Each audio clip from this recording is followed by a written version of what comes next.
Welcome to another episode of the Electric Bison. Sun's going down here in Florida. I've had a really nice day. I took about a 9-mile walk across the coastal waterway on one bridge and walked down Indian Rocks Beach and then crossed back on another bridge. It was very nice. Stayed out of the pastry shops, which was hard. But I thought I'd talk to you for a few minutes about the attached discussion about A House of Dynamite, the new film by Catherine Bigelow. She's the one that gave us Zero Dark 30 and The Hurt Locker. This film is about nuclear war, and it probably gives us a baseline that we can talk to each other about. It's fairly realistic because she had good technical advisors from the Air Force, and they were able to recreate the settings that the different people involved in a decision would be at, though the president has sole authority. He's the one that, without anybody else's advice or against everybody else's advice, can launch. And he has at least 2 minutes to make that, or 2 minutes to make that decision, maybe as much as 6 minutes. But Montana's nuclear missiles are part of that whole scenario, and they're very real, as we all know. The old Minuteman missiles, Minuteman III missiles, are in silos that are aging, and now it's turned out that the Sentinel missile system, which was hoped to replace the Minuteman missile, is way over budget. And it's over budget because it's the old silos are one of the reasons they have to be replaced, rebuilt. And so one thing's leading to another, and the project is about 81% over budget, $141 billion. And so the Air Force has taken some steps to kind of string it out a little bit. Even though $25 billion was in the new beautiful big beautiful bill for the Senate modernization, Sentinel modernization, just like another $25 billion was in the big beautiful bill for the president's Golden Dome project. And our Senator, Steve Daines, is one of the 8 senators in the ICBM caucus that's keeping track of the money for the Sentinel modernization and the jobs and so forth that would be associated with, which would bring him votes. And Senator Sheehy chairs the 8-member Senate Golden Dome caucus, which also has 2 members of the House with it. And they've had their first meeting on the 30th of September to get the foundational approach by Space Command about how they're going to do this. And it's a big project. I mean, $141 billion for Sentinel is nothing compared to what the Golden Dome is going to require. Somewhere between $300 billion and $3,500 billion, depending on who's making the estimates.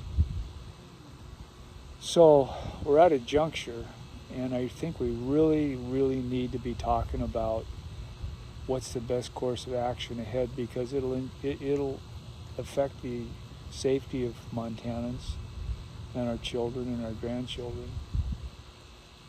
And so instead of spending a lot of time watching President Trump grab everybody's attention with something else every day, the guy's amazing. I'd rather spend some time on what I think is important to Montana, and that's this missile situation. So I've attached to this podcast this discussion from late last week about the film. So you get a sense of the expertise that's involved in it, what the technical advisors said about it. And then the film itself will come out October 24th, which is the end of this next week, on Netflix. and at least that, but for sure on Netflix. And I really hope that you can find the time to watch both the discussion about the film, which will give you a sense of how realistic it is, and then the film itself, so that we have a baseline that we can talk about. Not what the textbooks say, not what the political people say, but what we really have to deal with that's threatening our safety. And I expect I'm going to spend quite a bit of time talking about different aspects of what's covered in A House of Dynamite. So it seems to me that's a good use of our time. I've also, during my walk, kind of started getting interested. As long as I'm not going to spend a lot of time being political, I think I'm kind of interested in writing a spy novel. I'm not sure who the spy is yet, but I kind of know some of the places that are part of the chain of command. And I've actually used some of the systems that predate what's going to be involved in the Golden Dome, and is involved in the Minuteman Sentinel programs. So I'm thinking about that, and I'm thinking, we got to bring this down to earth. I remember when I was in the National Military Command Center right after the attacks of 9/11. I was a deputy team chief, and the guy behind me, he had a TV. He brought in a TV that had Dr. Strangelove on it, because we were expecting, it was during if you check, you'll see that the Pakistanis and the Indians, like in India, Indians, were trying to blow each other off the face of the planet, and they had run up. All the signs were there. They were going to go to war. They had all their spare parts were in. Pakistan they were ready to do it. They were going to bust a bunch of nuclear plants with their aircraft, and they actually had Chinese forward deployed on Pakistani airstrips. So it involved, 2-3/5 of the world's population, the Arab world, and then the Indians, and then the Chinese. You're talking a tidy bunch of people. And to Colin Powell's credit, he was able to talk both sides down. But during that time, both sides launched missiles, and we have a way of picking that up. It was one of the early systems that are now talked about in more advanced stages.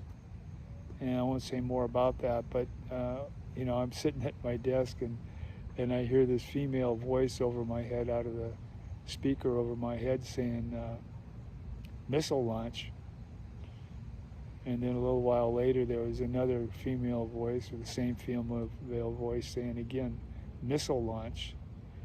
And it was strange, because behind me there was a TV on with Dr. Strangelove, riding the bomb down, which is basically nuclear pornography. It's kind of the gee whiz stuff. But there's a lot about this that's very sobering. And I really do think we need to start on some kind of a common baseline. And A House of Dynamite may be what's required. I haven't seen it. So I'd encourage you to look at the discussion attached to this podcast. And then, if you can, find a way to watch it on Netflix October 24th. And then we'll visit about it sometime later, I'm sure. Take care.